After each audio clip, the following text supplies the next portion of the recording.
Nzembo ya Beni est disponible en lingala et en anglais. Ceci est l'épisode en lingala.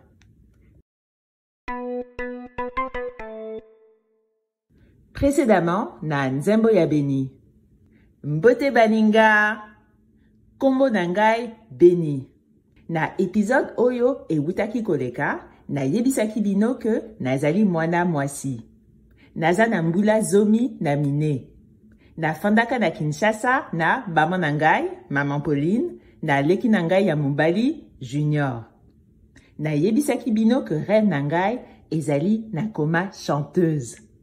Yango wana na mikomisaki na concours ya munene Zarnacom. Mutu oyo ako gagné concours bako pesa ye $5,000 américains et ako signé contrat poa nako enregistré disque. Eza malamu! Mais maman nangai a yebite que nako kende na casting. Nako yebisa ye après. P Junior alo kotaki mbwa. A bombaka ye na jardin ya biso. Wana pe ezali likombo mususu. Poa na sikasikoy bolanda kaka likombo nangai.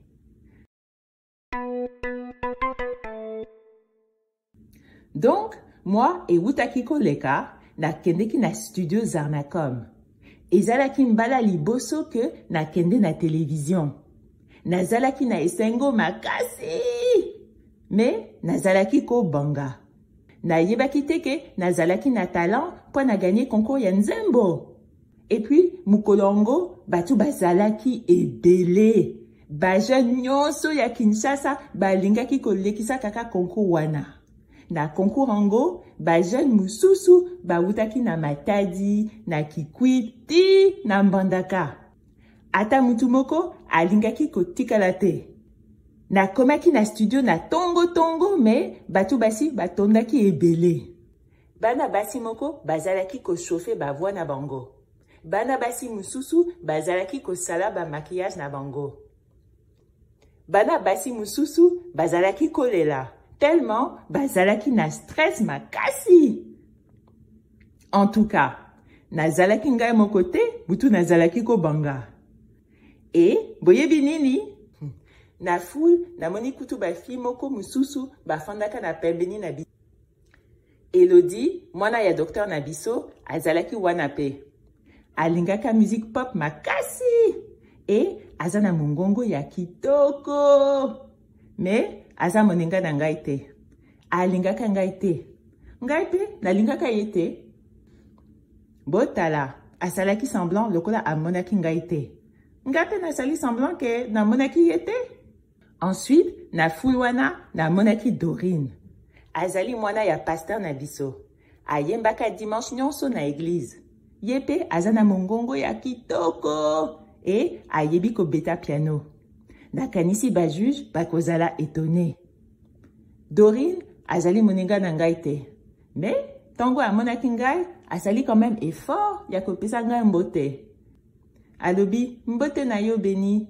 Ngai pe na répondie bonjour Dorine. Balamoko atali bilamba na ngai e alobi. Bilamba oyo nde okolata liboso ya ba juge. Nandimi na lobi. Oui. Dorine aseki e alobi. Bonne chance. Ya solo, bilamba nangai ezali à la mode te. Nalataka jean na t-shirt ya pembe. Bilamba yango ezali important te. Eloko ezali important, ezali voix nanga. Mais, esalaki nga quand même pasi.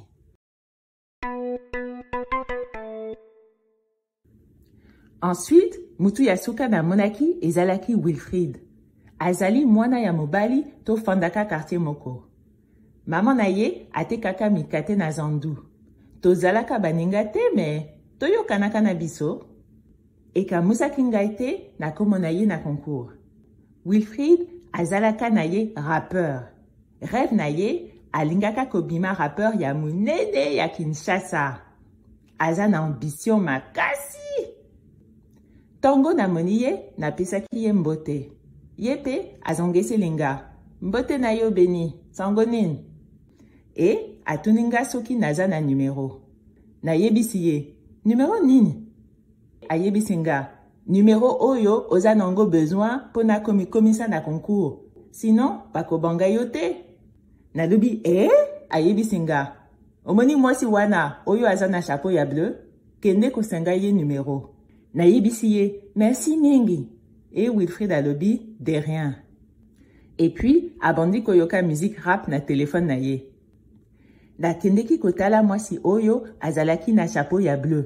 Mais, liboso na ngai, mwana mwasi moko azalaki wana. Pe, azalaki kitoko makasi. Azalaki lokola star.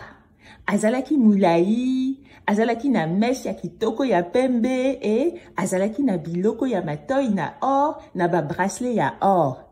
Azalaki mutu moko oyo, amonanaki ke azalaki na place ya bien. Et puis, ba caméra ya Zarnacom, ezalaki kolanda ye partout. Na pusanaki pembeni na ye e na yoki ke balobi nkombo na ye ezali Samantha. Samantha? Ezali deja nkombo ya star. Na lingaki na yeba mingi me mwasi ya chapeau ya bleu abenginga. Suivante. Mbote. Kombo na yo nani? Beni. Ofandaka wapi? Kimbanseke. Osana mbula boni. Nasana mbula zomi na mine. Osali awa na baboti na yo? Te. Ozana autorisation oyo baboti na yo basigné?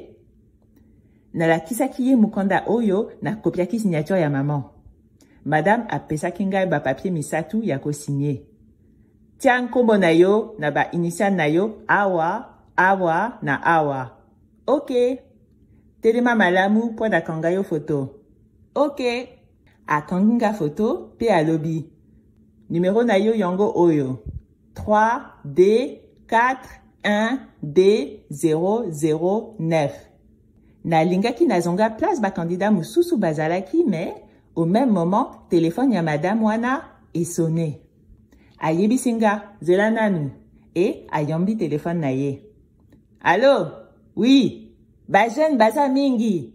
Nazo sala nyonso po na tokende noki. Ezali faute na ngai te soki tozali ba retard. Ok. Nazo tindela bino mutu sikoyo. Akati téléphone na ye e ayebisinga. Yo oyo, yaka awa. Na mituni eloko nini alingi. Ngai? Madame alobi, oui, yo. Ba juge bazo zela yo. Eza tour na yo. Ngai? Sikoyo? Mais naza prête? Na chofaki voix na ngai te? Nazalaki na maquillage te? Bilamba na ngai ezalaki na la mode te? Nalingaki na bima ndenge nini liboso ya ba juge? En tout cas, nazalaki kobanga makasi. Eloko nini elingaki koleka? Boyebi ndenge proverbe elobaka. Suite nango na épisode mususu. Mise, oh namonike ozwaki deja, oh naebike, okoki kosala musala nyonso ganyaki deja, oh naebike. Nzembo ya Beni est une série produite et réalisée par Kwambila Productions.